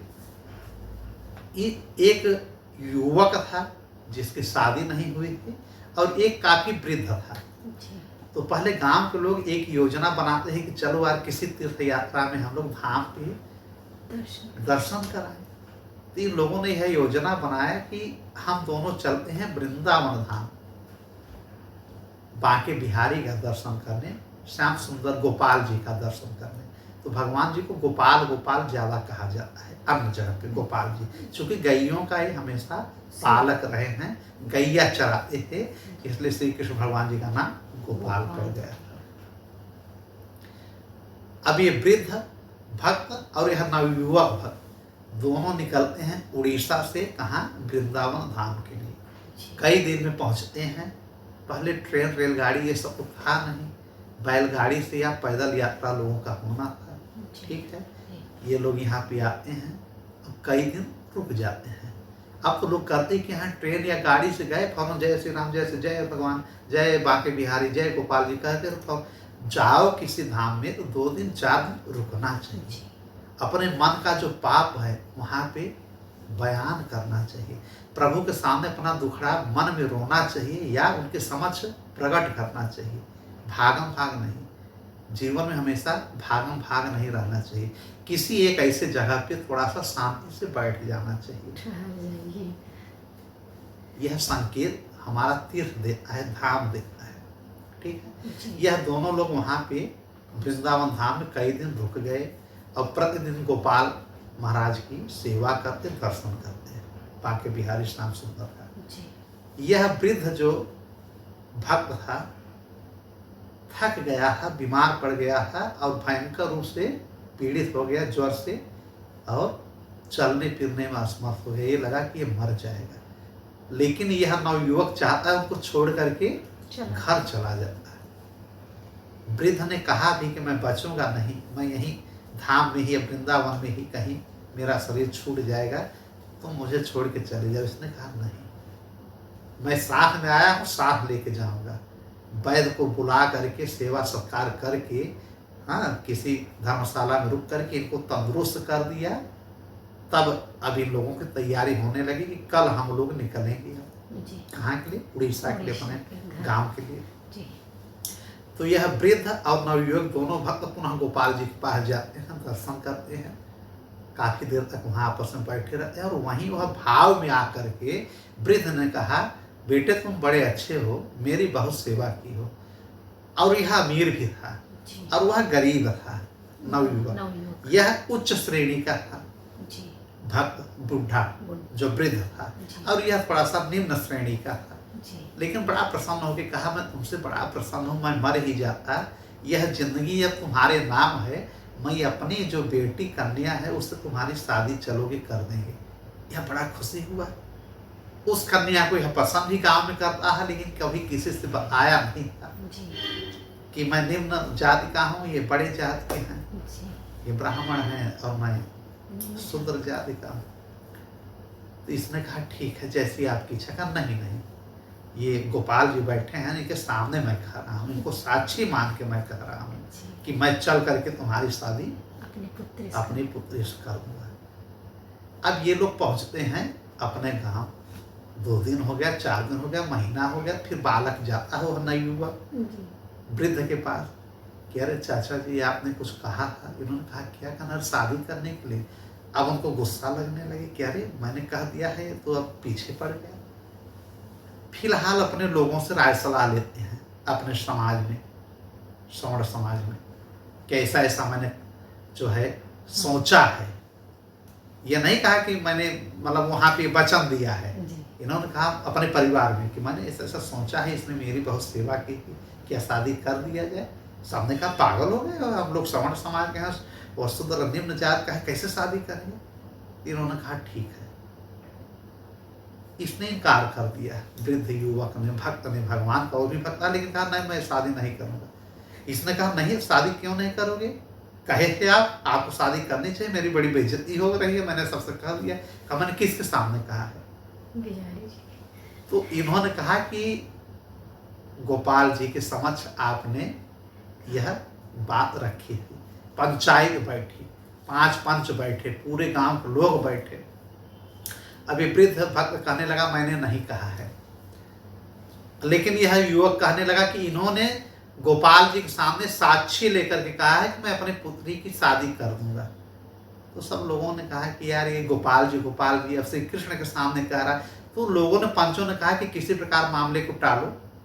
तो यह करके महापंचों ने कहा कि ऐसा है युवक, तुम उनकी गवाही करा दो गोपाल जी की, आ करके कह दें कि हाँ तुम्हारे शादी की बात उनके सामने हुई है, तो हम लोग लिखा पढ़ी करा दे रहे हैं, तब तुम्हारी शादी से इनकी कन्या से करवा देंगे। जी। उस बालक ने कहा तो लिखा पढ़ी करवा दीजिए। पूरा एक लिखा पढ़ी, एक नोटरी बन के तैयार हो गई कि अगर गोपाल जी स्वतः साक्षी देंगे, अभी इनका नाम साक्षी गोपाल पड़ रहा है, कि अगर साक्षी देंगे गोपाल जी तब हम अपनी बिटिया की शादी इनसे कर देंगे, वरना नहीं करेंगे। अब यह पुनः खाना वाना अपना लेता है, निकल जाता है वृंदावन धाम और जा करके गोपाल जी के मंदिर में बैठ जाता है और कहता है कि मुझको फिर से आना पड़ा। देखिए शादी की बात करके आपके भक्त है उन्होंने इनकार कर दिया है, आप मेरे साथ चलिए। और गांव में चूंकि सबके सामने गवाही आपको देना है पड़ेगा, आप साक्षी हैं यहाँ के, चल तुम साक्षी गवाही दीजिए, आप साक्षी गोपाल जी, जिससे हमारी शादी हो सके। सुबह हो गई, शाम हो गई, कल हो गया, 2 दिन तक बार बार बैठा है, कोई मूर्ति से आवाजें नहीं आ रही है। फिर इसने कहा कि जब तक आप साक्षी नहीं देंगे गोपाल जी, चलेंगे नहीं हमारे उड़ीसा गांव में, तब तक मैं यहाँ से हिलूंगा डुलूंगा नहीं, आपके मंदिर में ही मैं प्राण त्याग दूंगा। श्री कृष्ण भगवान पिघल गए। दूसरे दिन शाम को इसने अन्न जल सब छोड़ दिया है। उन्होंने कहा कि ऐसा है, मैं मूर्ति हूँ, मैं जाता नहीं हूँ कहीं, जिसको बुलाना हो यही वृंदावन बुला लाइए। जी भाई भगवान है, जी लेकिन यह भक्त भी जिद पे अड़ गया। नहीं कैसा है, मूर्ति हो, बोल रहे हो, तो जब बोल सकते हो तो चल भी सकते हो। और नहीं मालूम है क्या लिखा पढ़ी वहाँ हुआ है कि यहाँ आना पड़ेगा। पूरे गांव को मैं लेकर, कितना मेरे पास खर्चा नहीं है गोपाल जी कि मैं सबको लेकर के यहाँ पे, किराया मेरे पास इतना नहीं है, आपके जैसा मैं अमीर नहीं हूँ जी न मेरे पास पैसा है, और न कोई आने के लिए तैयार होगा, मेरी शादी भी नहीं होगी। मैंने आपसे कोई धन संपत्ति नहीं मांगा है। तमाम प्रकार की बातें करता है। एक भक्त अपने भगवान से लड़ता भी है कि मैं कोई हीरा संपत्ति नहीं मांगने आया हूँ, और आपके सामने बात हुई है, आप मेरे साथ चलिए, मैं कुछ नहीं जानता हूँ। आप साक्षी हैं। आप साक्षी हैं तो साक्षी हैं, आप साक्षी गोपाल हैं, आप साक्षी चल के दीजिए। अब भगवान हंसने लगे। इन्होंने कहा मेरा चलना जरूरी है? इन्होंने कहा हाँ आप चलेंगे। तो उन्होंने कहा ठीक है, चलो सुबह कल निकला जाता है, हमारे यहाँ सेवा हो जाए तो अब यहाँ से निकला जाएगा, और मैं एक रूप में चलूँगा। मूर्ति अगर यहाँ से चली गई तो यहाँ वृंदावन में हंगामा मच जाएगा, इसलिए यह मूर्ति यहीं पे हमारी रहेगी। मैं स्वतः चलूँगा तुम्हारे साथ, लेकिन दो शर्त है। एक तो पीछे मुड़ करके मत देखना, मैं तुम्हारे पीछे पीछे चलूँगा, ठीक है? और एक की दो सेर आटा लेना कहीं मांग करके, एक शेर में तुम खाना, एक शेर में मुझे खिलाना। कल खाएंगे तब तो मैं आपको देख सकता हूँ। कल हाँ जब बैठेंगे हम लोग तो साथ में बैठ करके दोनों लोग खाएंगे, बातचीत करेंगे, लेकिन जब यात्रा पे निकलेंगे तो मैं पीछे रहूंगा और तुम आगे आगे चलना। नवयुवक ने कहा पीछे पीछे चलोगे, कहीं भाग गए मैं देखा नहीं तब? तो इन्होंने कहा नहीं, मैं नूपुर पहने रखूंगा और मैं चलता रहूंगा, मेरे पैरों की आवाज आती रहेगी, झंकार से तुम समझते रहोगे कि मैं चल रहा हूँ। और अगर पीछे पलट के देख लिए तो जहां देखोगे वहीं मैं स्थापित हो जाऊंगा, क्योंकि मैं यहाँ से एक रूप में, विग्रह के रूप में निकल रहा हूँ। अब मैं जहाँ जा रहा हूँ वहां से वापस नहीं आऊंगा, एक रूप में वहीं मैं बस जाऊंगा। यह है श्री साक्षी गोपाल जी की कथा। तो श्री साक्षी गोपाल जी इनके साथ सुबह अपना सब प्रसादी उसादी लेकर के चल दिए। अब उड़ीसा बहुत दूर है, काफी समय लगा।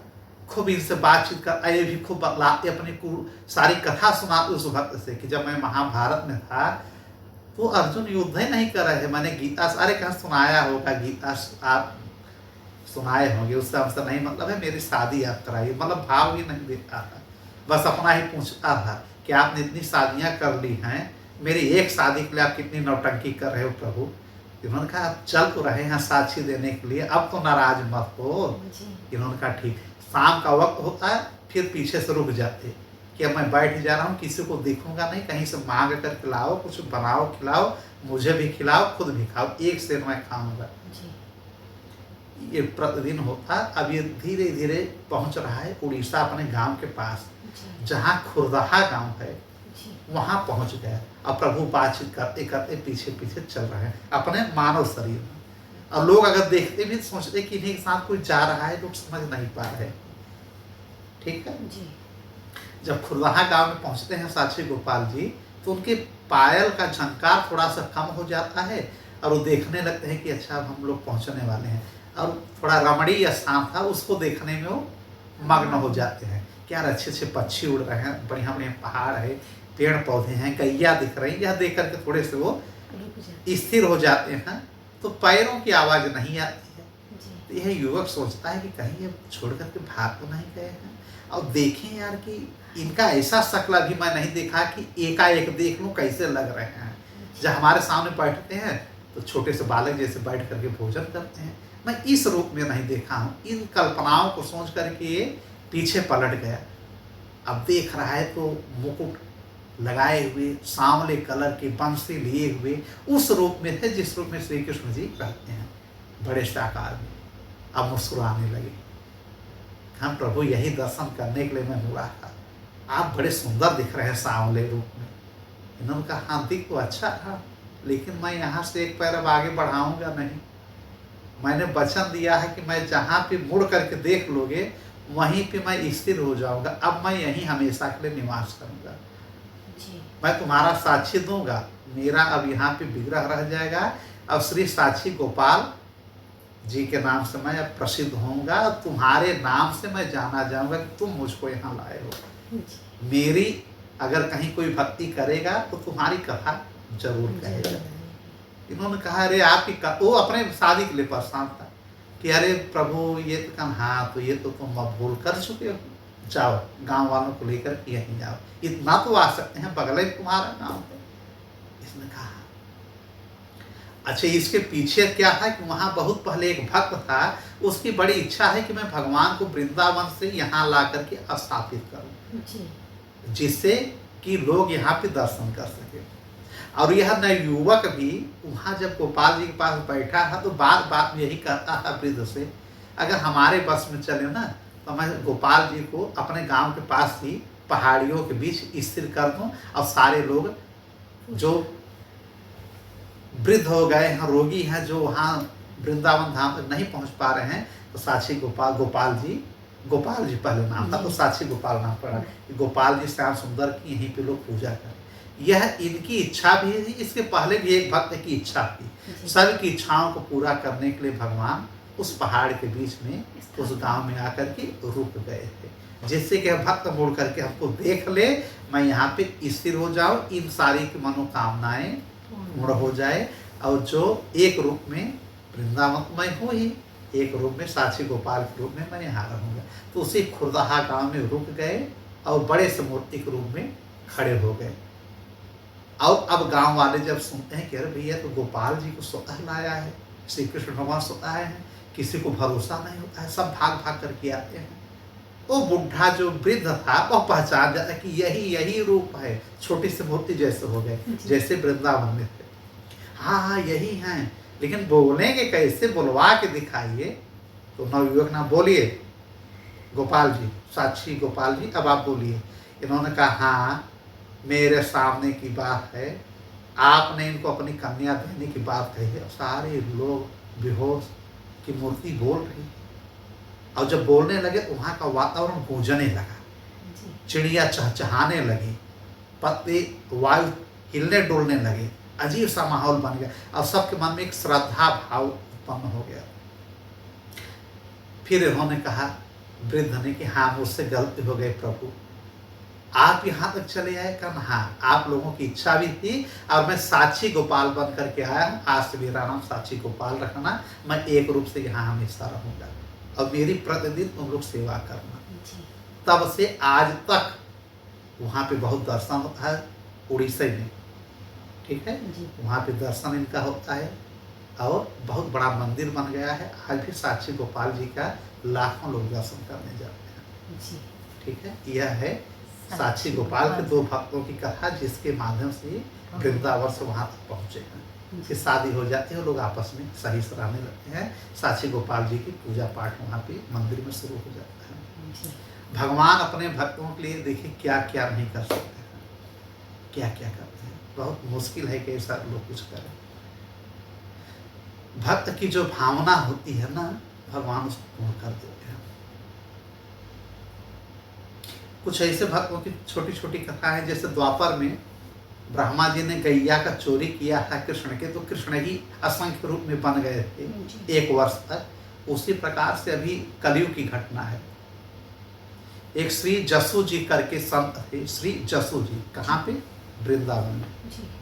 यह भगवान के बहुत बड़े भक्त थे, और 2 बैल रखते हैं खूब बड़े बड़े, और उसी से खेती स्वतः करते हैं। जो अनाज होता था वह भक्तों को भोजन कराते थे, मंदिर में प्रसादी चढ़वाते थे। एक दिन ब्रजवासी के पास ही इनका गांव था, वृंदावन में ही कुछ ब्रजवासी ही इनके बैल को चुरा ले जाते हैं। बड़े बड़े बैल थे, और अपने घर में बांध करके काम करते हैं।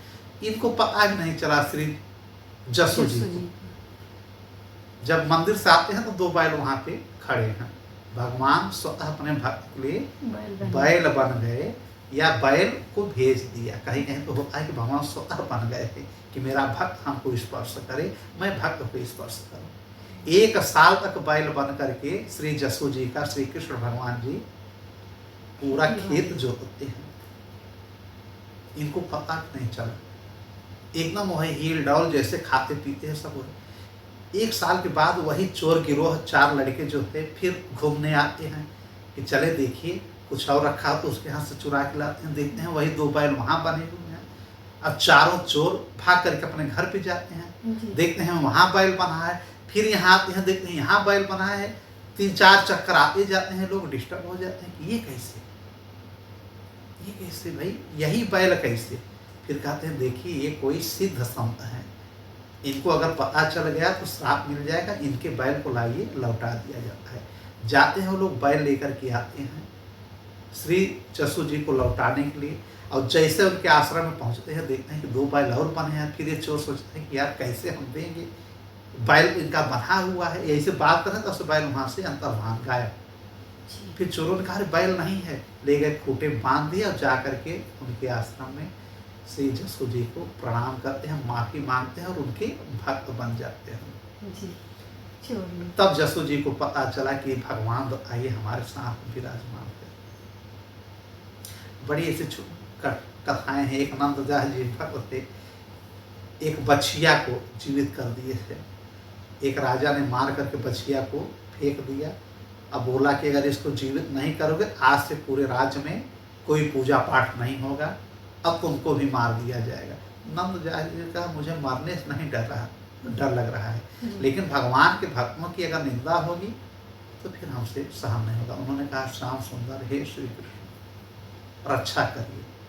जाते हैं, दोनों का शरीर स्पर्श करते हैं और धड़ को जोड़ देते हैं, वह गाय के बछिया जीवित हो जाते हैं। राजा भी भक्त बन जाता है और सारे प्रजा, माने भक्तों की बहुत बहुत लीलाएं हैं। नंददास जी मरी हुई बछिया के जीवित कर देते हैं। एक अल्ह जी भक्त थे, श्री अल्ह जी, संक्षेप में ही बता दे रहे हैं।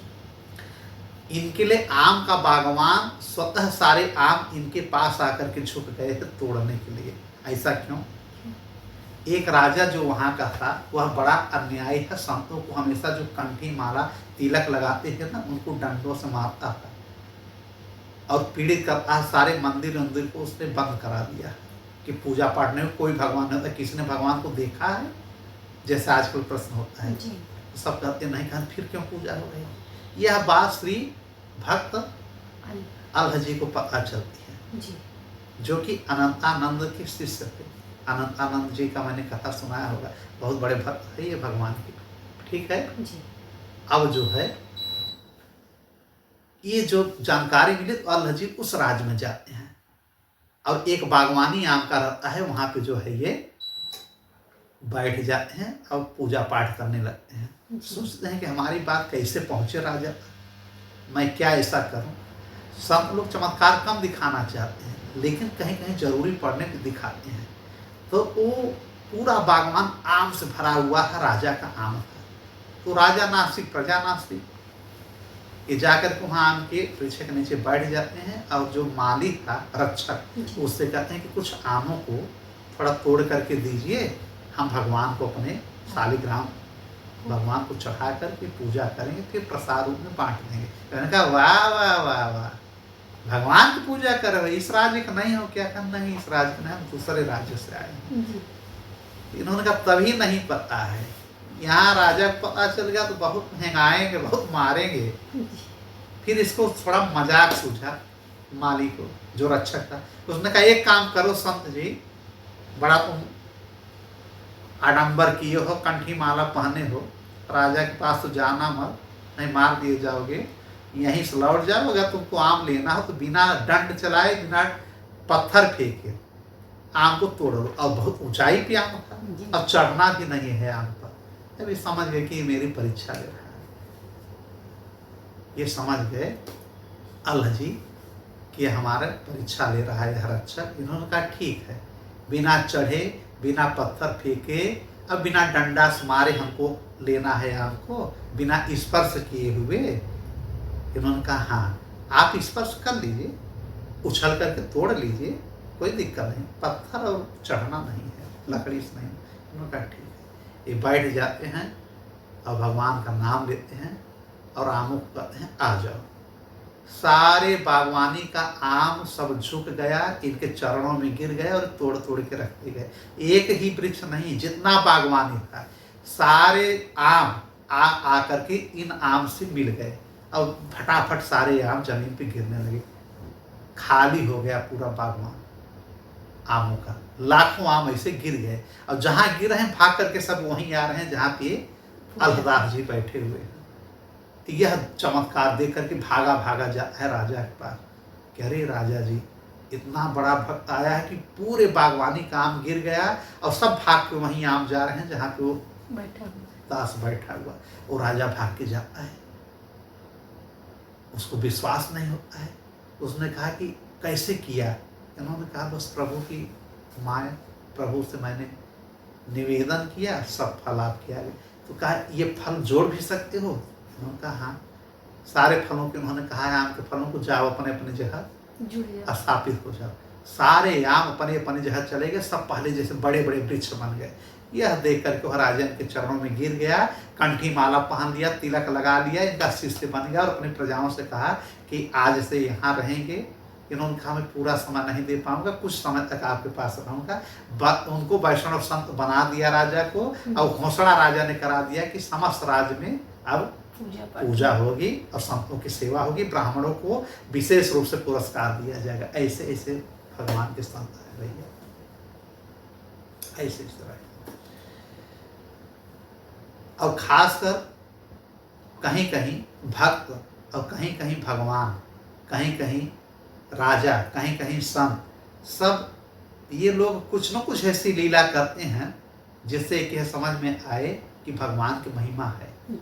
कहीं कहीं राजा बहुत बड़े वैष्णव भक्त होते हैं। एक राजा की कथा मैं सुना रहा हूँ कि जो कि वेशनिष्ठ भूषा पे, जैसे वेशनिष्ठ संत भूषा पे वो चरण पे गिर जाते हैं। उनके राज में अगर कोई साधु संत का चोला पहन करके आता है तो उनके चरणों में गिर जाते हैं और खूब चरण धोते, पूरे राज में प्रसादी करते और उनको कई महीने तक अपन यहाँ रोके रहते। अगर कोई विद्वान है, सत्संग कर रहा है, उसके ऊपर उनकी बड़ा बहुत ज्ञानी है, उसके ऊपर वो राजा का बहुत विशेष वो नहीं जाता था। लेकिन जो भगवान का केवल पूजा कर रहा है उनको ये बहुत मानते हैं। ठीक है जी। यह कई जगह यह बात फैल गई कि यार ये राजा जो है संतों की जो ब्राह्मण के चोला में जाता है जरूर पूजा करता है और खूब दान देता है। एक बार कुछ भाड़ होते हैं जो भाड़गिरी करते हैं, वो कई लोग 100 की मंडली में लगभग ब्राह्मण का भेष बदल पहन करके तिलक लगा के, दाढ़ी साड़ी लगा के, खूब बढ़िया कंठी माला पहन के हरे कृष्ण हरे राम राम करके ये पहुंचते हैं राज में। अब उन भाड़ों को पहचान जाता है उनका सचिव, राजा का मंत्रिमंडल, भाई सैनिक है, सब पहचान जाते हैं, मना कर देते हैं क्या है अंदर मत जाओ। राजा को पता चला कि ब्राह्मण रूप आए हैं, लेकिन पता चल गया कि ये लोग वेशभूषा चेंज किए हैं, हाँ ये लोग भाड़ लोग, फिर भी बुलवा लेते हैं कि आने दो। भगवान की वेशभूषा में, संत के वेशभूषा में भगवान का भक्त ही है, उनको आने दो। सारे लोगों को बुलाते हैं, बुला करके सबके चरण धुल करके अपने ऊपर छिड़कते हैं, रानी के ऊपर, पूरे राज्य में। अब खूब सेवा करते हैं, अब खूब ढेर सारे दान दक्षिणा देते हैं। अब कहते हैं हे संत शिरोमणि, कोई कुछ भी मांगना हो आप लोग हमसे मांग लीजिए। यह भाड़ लोग तो गए हैं हंसी मजाक करने, मनोरंजन के लिए कि अभी हमको जब डांटेंगे तब कह देंगे यही आपका है। अभी तो आप कहते हैं कि हमको पता है कि उस वेशभूषा में जो आएगा आप सम्मान करेंगे, आप हम लोगों को धिक्कार रहे हैं, आपको वेशभूषा से मतलब रखना चाहिए ना जी। वैसे हुआ, ऐसा राजा के साथ जैसे राजा चाहते हैं। अब ये लोग समझ गए कि भाई ये लोग रोने लगे, भाड़ लोग जितने थे, कि मेरी औकात नहीं है, राजा हमारे चरण धुल रहे हैं। माने भगवान के जो भक्त हैं, भगवान के भक्तों की इतनी महिमा है कि बड़े बड़े बादशाह राजा उनके चरणों में गिर रहे हैं। यह सोच कर के लोग रोने लगे और भक्त राजा के चरणों में सारे ये गिर पड़ते हैं अपना अपना वस्त्र उतार करके। अब कहते हैं, हे राजा जी, हमसे गलती हो गई, माफ करिए, आज से हम आपके शिष्य हैं और अब इसी वेशभूषा में रहेंगे, हमेशा आप संतगिरी करेंगे, कोई फ्रॉडगिरी काम नहीं करेंगे, किसी को लूटेंगे बेवकूफ़ या किसी का मजाक नहीं बनाएंगे। सैकड़ों लोगों को एक दिन में उस राजा ने क्या बना दिया? संत बना दिया। संतों की हमेशा सेवा करते हैं, ऐसे से राजा रहे। एक राजा की कथा मैं सुना रहा हूँ। वो राजा भगवान के बहुत बड़े भक्त थे, लेकिन अपने मुख से कभी भगवान का नाम निकालते नहीं थे, जिससे किसी को पता न चले। क्योंकि भगवान के नाम को राम राम कहते हैं, सीताराम सीताराम सीताराम। लेकिन इन्होंने सोचा कि मैं भगवान का नाम अगर ले लूँगा तो मेरी वो समझो कि आखिरी समय है। भगवान के नाम को ही अपना वो प्राण वायु समझते थे कि बाहर मैं नहीं आने दूंगा। आजकल लोग भक्ति कम करते हैं, दिखाते ज़्यादा हैं, लेकिन जो सच्चे में भक्त हैं ना, वो दिखाते ज़्यादा नहीं हैं, बस मन में रखते हैं। ऐसा है परम वैष्णव संत था राजा। प्रतिदिन पूजा पाठ होता, सबसे पीछे बैठते, इनकी रानी सबसे आगे बैठती और खूब दान दक्षिणा करती। लेकिन रानी को भी नहीं पता है कि ये बहुत बड़े भक्त हैं। सिंहासन पे बैठे रहते तो बस राम राम सीताराम सीताराम मन में करते रहते। कभी गलत फैसला इन्होंने न्याय प्रक्रिया में नहीं किया, हमेशा इन्होंने धर्म का साथ दिया और न्याय किया जो सच है। रानी इनसे बहुत खुश रहती है, रानी को अपना भगवान मानती है। भगवान में मंदिर में पूजा करने के पहले रानी इनकी पूजा करती है राजा की, बताइए, जबकि जान रहे हैं कि ये नास्तिक हैं।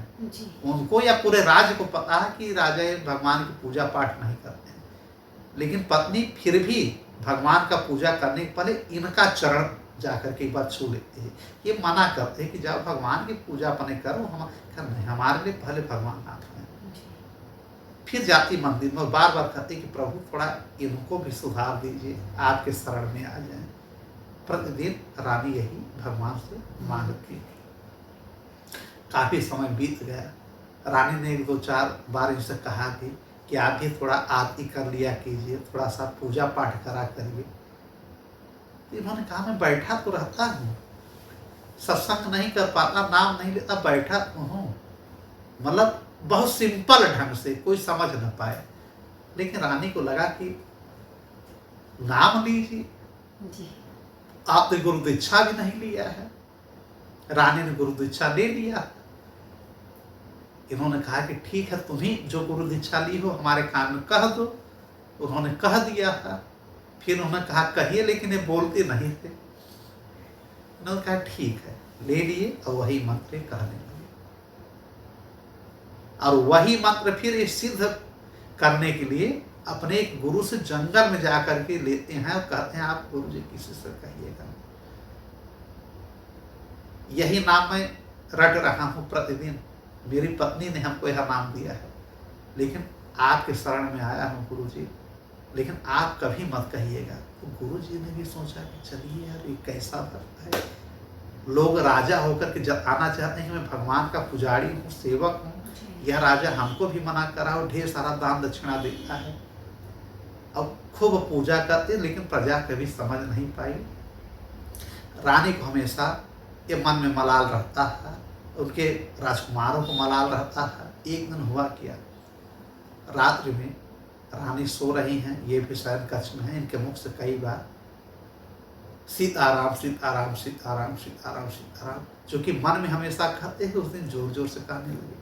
इनकी हर सांस में सीताराम निकलता था और उस समय सांसें इनकी तेज चलने लगी और वह ध्वनि बाहर निकल गया। अब रानी बड़ा खुश होती है कि मैंने इनको गुरु मंत्र कानों में दिया, कई बार कहा कि आप बोलिए, आज तक नहीं बोले हैं, आज इनके मुख से सीताराम निकल गया, अब इनकी मुक्ति हो जाएगी। पता ही एक बार 2 बार सुन करके लोग खुश होते हैं। भगवान के नाम में कितना उनके नाम में कितना दम है कि मुक्ति मिल जाती है। रानी सुबह खूब भंडारा कराने लगी, खूब स्वर्ण दान करने लगी। राजा खड़े हैं, पूछने लगे क्या बात है, कौन सी खुशहाली है, आज बहुत दान दक्षिणा कर रही हो। रानी ने कहा अरे महाराज, आज मैं बहुत खुश हूँ, आपने सीताराम सीताराम कई बार अपने मुख से कहा है, उन्होंने कहा मैंने कब कहा है? कहा जब आप सो रहे थे हमारे साथ शयन कक्ष में तो आपने कई बार सीताराम कहा है। राजा जहाँ खड़े थे वहीं धम्म से गिर पड़े, बोले ये मुझसे क्या हो गई, इतनी बड़ी भूल हो गई रानी। तो रानी ने कहा अरे ये तो बड़ी अच्छी बात है, परम लक्ष्य परम गति इसी नाम से होगा। उन्होंने कहा नहीं रानी, मैं तो गुरु दीक्षा जब नहीं लिया था बाल्यकाल से ही सीताराम सीताराम कहता हूँ, और मैंने संकल्प लिया है कि कोई जाने ना। हमारी गुरु तुम भी बन गई, मैं जंगल में भी जाकर के गुरु दीक्षा लाया हूँ और 24 घंटे हर सांस में मैं सीताराम कहता हूँ। लेकिन मैंने मन में संकल्प लिया है कि यह नाम, यह रत्न, यह धन मेरे अंतःकरण हृदय में रहेगा। ये जो बाहरी ये रत्न है, जो आभूषण है, धन है, यह धन किसी काम का नहीं। मैं राजा होकर के भी इस धन से बिल्कुल किसी भी प्रकार का लगाव नहीं रखता है। मैं लगाव रखता है राम नाम से, सीताराम नामक धन से। यह धन जब मेरे मुख से, शरीर से बाहर निकल गया तो मुझे जीने का कोई अधिकार नहीं है। यह कहकर राजा ने अपने प्राण त्याग दिए और वैकुंठ चले जाते हैं।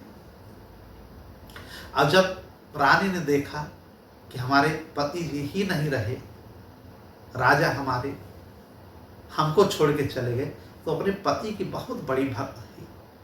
सुबह शाम भगवान का नाम लेती, फिर उनको आदर्श रूप में भगवान मान करके बार बार उनका चरण स्पर्श करती और भगवान साथ उनका भी नाम लेती। बताइए ऐसी सी पत्नियां रही हैं। और जब पति ही नहीं रहा तो उनके वियोग में आकर के रानी ने तत्काल उनके चरणों में अपना सिर नवाया और कहा कि आपके बगैर मैं नहीं रह पाऊंगी। सारा राजपाट छोड़ देती है अपने बालकों के ऊपर और उनके चरणों में सिर नवा करके सीताराम सीताराम सीताराम कहते अपने प्राणों का त्याग कर देते हैं। ऐसे ऐसे भक्त जिनके पास कोई कमी नहीं है, वो इतने बड़े भक्त हैं। और इस राजा ने भगवान को, उस नाम को ही अपना सबसे बड़ा धन और रत्न मान लिया था। और हम लोग किसको मानते हैं?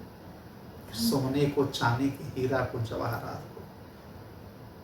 उस राजा के पास कोई कमी नहीं था, कंठी माला पहनते थे और भगवान का नाम ही उनके लिए उनका प्राण था। ऐसे ऐसे भक्त हैं। कितने भक्तों के इसे हम कथा सुनाएं। बड़ा अच्छा लगता है जब भक्तों की कथा हम सुनाते हैं। यही भक्त हैं कि हर तीर्थ में जाकर के तीर्थों को सफल बना देते हैं।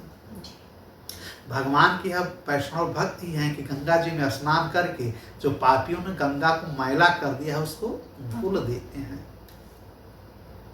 यही भक्त हर तीर्थ में जा करके उत्सव जैसा माहौल बना देते हैं। तीर्थ में जाने पर पाप धुल ही जाते हैं और परम वैष्णव भक्त होते हैं। इससे उन जो पापी हैं, नास्तिक हैं, जाने अनजाने में भी चले गए, उनको मुक्ति मिल जाती है। जैसे 4 धाम हमने बताया है ना कि 4 मठिया 4 धाम की स्थापना किसने किया था? आदि शंकराचार्य जी ने। ठीक है, जिसमें पहला उन्होंने आश्रम तैयार किया है जगन्नाथपुरी में। जगन्नाथपुरी को जो जगन्नाथ भगवान रहते हैं उनको मोक्षदायिनी धाम कहा गया है ना।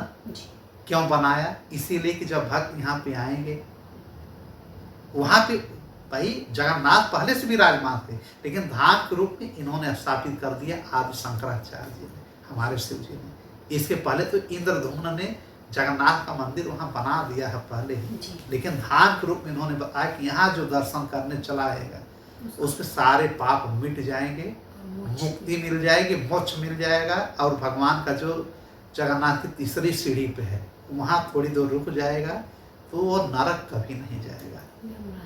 यह सब हमारे लोगों के लिए ही बनाया गया है। और एक बद्रिकाश्रम, वहाँ भी मोक्षदायिनी माना जाता है। द्वारकापुरी जहाँ द्वारिकाधीश है वहाँ भी माना जाता है। और एक धाम कौन सा है? रामेश्वर। सबकी महिमा, 4 धाम है, चारों धाम की बहुत महिमा है, लेकिन जगन्नाथ प्रभु की महिमा एक अलग ही है, क्योंकि वहाँ पे भगवान स्वतः विराजमान है। तो इस प्रकार से अनेक भक्तों की कथा हो गई। अब रैदास की रह गई कथा, तो आज ज़्यादा समय हो रहा है, रैदास की कथा फिर अगली बार कर दिया जाएगा। ठीक है। ठीक है, श्रीमन तब तक के लिए श्रीमन श्रीमन नारायण राधे राधे राधे। राधे।